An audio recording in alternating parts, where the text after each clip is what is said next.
Are you not entertained? I mean, this is the most entertaining transition I've ever seen. But I also think some of these picks are a little bit irresponsible. I wouldn't be surprised if some of these people don't make it through. Well, there I don't think is a single Republican senator who actually thinks that this is the right choice and a qualified choice and somebody of the moral character to be Attorney General. You seem deeply uncurious about it, don't you?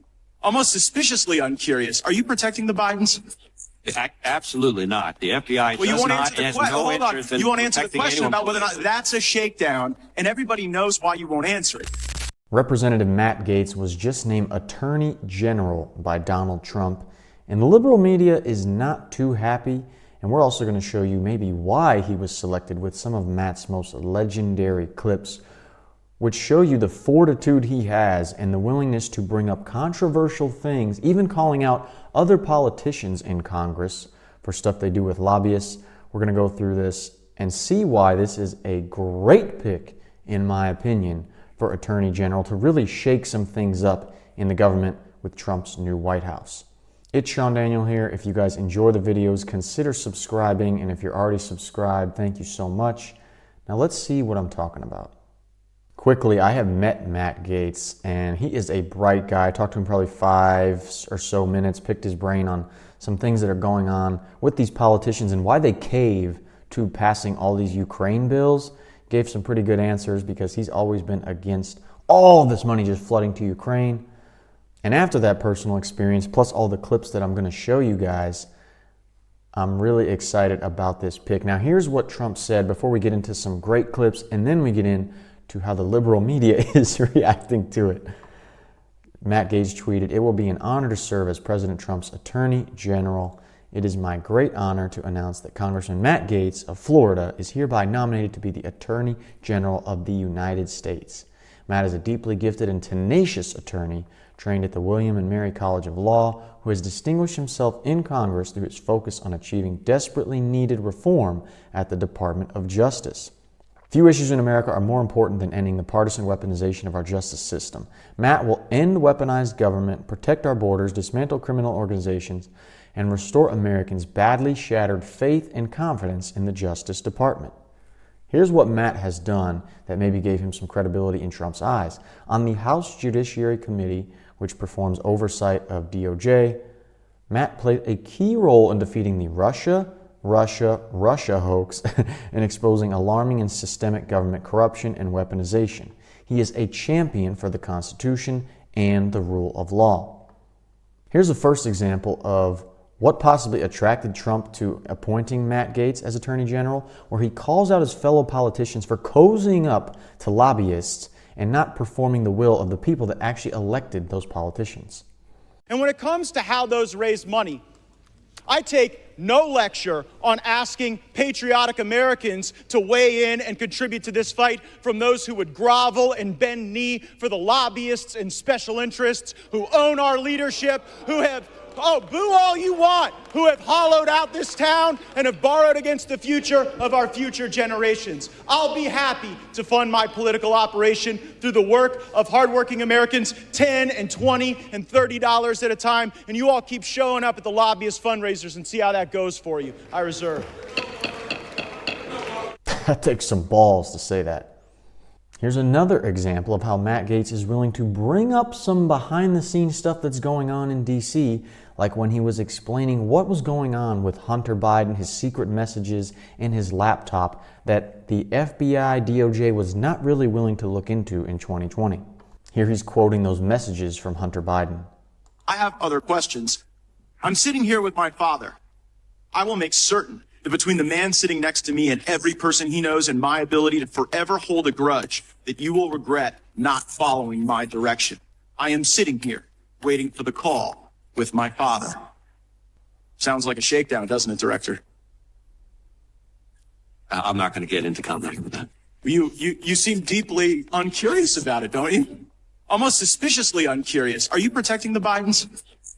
Absolutely not. The FBI does not has no interest in You won't answer the protecting question anyone. about whether or not that's a shakedown, and everybody knows why you won't answer it. Because to the millions of people who will see this, they know it is. And your inability to acknowledge that is deeply revealing about you. You preside over the FBI that has the lowest level of trust in the FBI's history.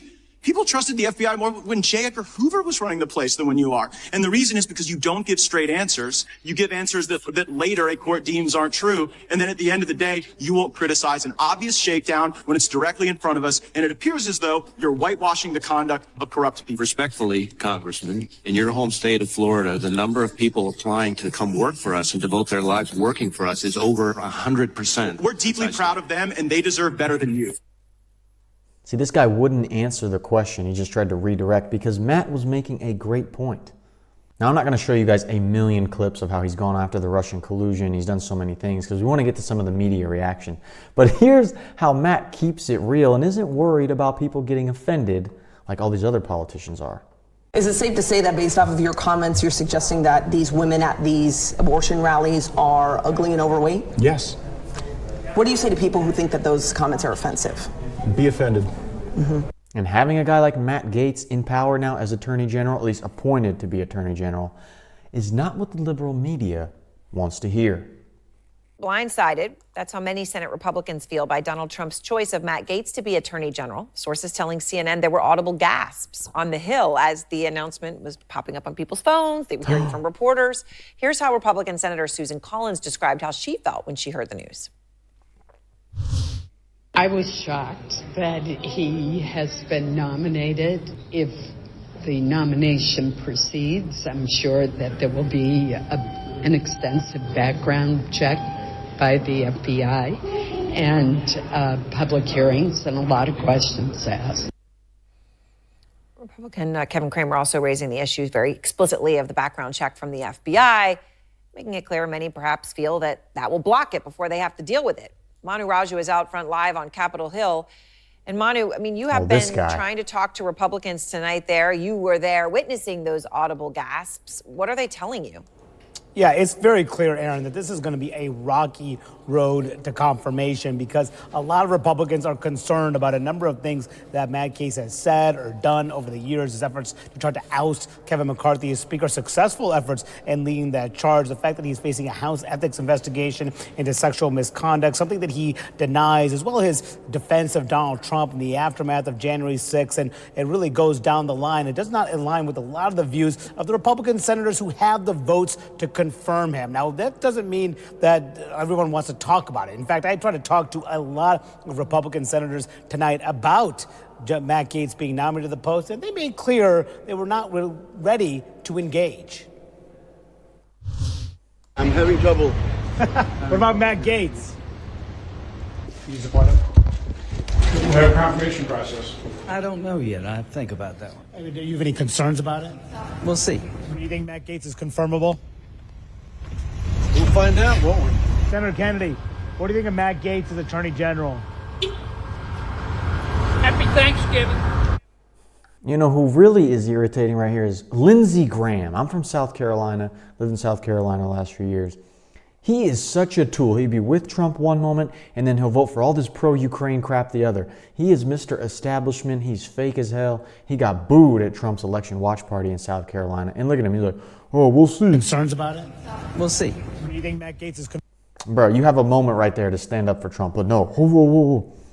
Surprising, not surprising? It is surprising. I mean, but I think what I'm reminded of today is 8 years ago when President-elect Trump picked Jeff Sessions to be his attorney general. Very conservative, very distinguished, a senator. He'd been a senator for a long time. He'd been the U.S. attorney, but he committed one sin that was unforgivable, which was he recused himself from the Russia investigation, which was absolutely the proper thing to do, deferred the case to his deputy, Rod Rosenstein, who appointed Robert Mueller. And that investigation, was an affliction for Trump. He wants an attorney general who will, under no circumstances, ever turn over anything to a special prosecutor and do his bidding and protect Trump, whose engagement with the legal system has been a constant of his entire life. He didn't like Jeff Sessions because Jeff Sessions didn't have balls. He handed it over to the special prosecution with the Mueller investigation, which was evident was pushed by the Democrats. That was a whole fostered up thing. So no, it's not like, oh, well, he didn't step in line and he followed the right protocol. No, he wants someone who has some balls and is going to stand up to the whole establishment web of DC. Intertwined, manipulative, I have crap on you, you have crap on me game in DC. And that's what he's trying to get in Matt Gaetz. So were you surprised by this? I think to your point, this is what he ran on. I think I thought he would have gone with a more subtle name, maybe somebody who's a loyalist but not quite as polarizing as Matt Gaetz. But the question now is, does the Senate, and Senate Republicans in particular, truly believe in its constitutional advise and consent role? I can think of about 4 Republican senators who I think would potentially stand up to this: a Todd Young, a Lisa Murkowski, a Susan Collins, a Bill Cassidy. There I don't think is a single Republican senator who actually thinks that this is the right choice and a qualified choice and somebody of the moral character to be Attorney General. The question is the political will there? Do they want to cross Donald Trump this early in time? And if I could just tell you quickly, my really only run-in with Matt Gaetz, I don't know him personally, was in the outer Oval Office when Donald Trump was president. He was about to walk in and meet with him, and he was holding a folder, and I said, "What's in that folder?" just so I'd see what he's about to give to the President of the United States. It was conspiracy theories about Joe Scarborough murdering his intern. And he presented it to Donald Trump, who then tweeted about it, causing duress to the family of this woman who died tragically, and no involvement, obviously, of Joe Scarborough. But that's the character and the judgment of this individual. House Republicans know it, Senate Republicans know it, but will the political... I mean, that's will be chilling there? if that guy... We just saw in the clips I showed you, just the little ones, how Matt is willing to bring up controversial things that everyone in Washington, most of the people in Washington, just want to bury and be like, oh, no, that didn't happen. No. We can't look at the Hunter Biden laptop. No, I'm not answering that question, like we saw that guy. Or how Matt pulled out all the BS about Russian collusion. Or how he went after Kevin McCarthy because Kevin McCarthy, I believe, was just caving to all the Ukraine pressure. We got to give more money to Ukraine, more money to Ukraine. Everybody in D.C., a lot of people in D.C., just, they fall in line. Matt's not willing to do that. Guy is the guy who's going to be running the Department of Justice. I mean, just the stunning lack of judgment, character, and integrity. Scott, I don't think I'm divulging or betraying any confidences to say that when we told you the news, you were in disbelief. Are you not entertained? I mean, this is the most entertaining transition I've ever seen. No, I was as surprised as Paula, because it's not a name that we had seen. You know, we'd seen some reporting, a lot of different names, frankly, a lot of really sort of well-heeled Washington legal types that were on the list. So I'm as surprised as anyone. But what I take away from this is that this is a president-elect who is feeling his power. I mean, this is someone who is appointing people to things, whether it's Gaetz or anything else we've seen today, who is feeling his power, feeling his influence, doesn't feel like he's in a mood to negotiate with the people in Washington, D.C.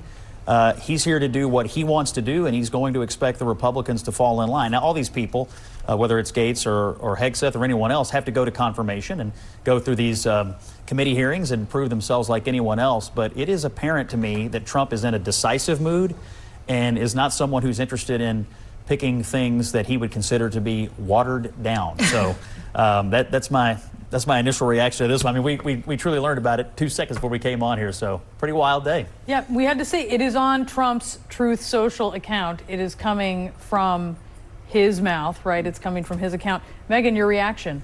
I mean, yesterday we had a bunch of conventional picks, and I think people felt good about where we were going and maybe thought that he was going to be a little bit more moderated than we were expecting. And then today brought a whole new set of people to confirm. So I think it's a little bit shocking with this and with Tulsi Gabbard with DNI. So I just, I think it'll be interesting to see what tomorrow brings, but I do agree. Who knows if this is going to, how many of these people are going to actually get confirmed. I think there are a lot of people. And who do you think will have the most trouble being confirmed? And do you expect that there will be some who are not? Well, look, I think that for the most part, these people, I mean, they do have qualifications. I mean, Matt Gaetz is a lawyer, and he has been in Congress, and obviously is a supporter of the president's agenda, and he'll have supporters in the Senate. They all get a chance to go and compete. And go and prove themselves. He's been on both sides of the legal system, as it were. So, but he, like everyone else, they have to go up there and prove themselves. But you can't underestimate Donald Trump's influence over the Republicans in the Senate on this. And he's going to be insistent that he get his government and his administration. And look, here's the thing. He won.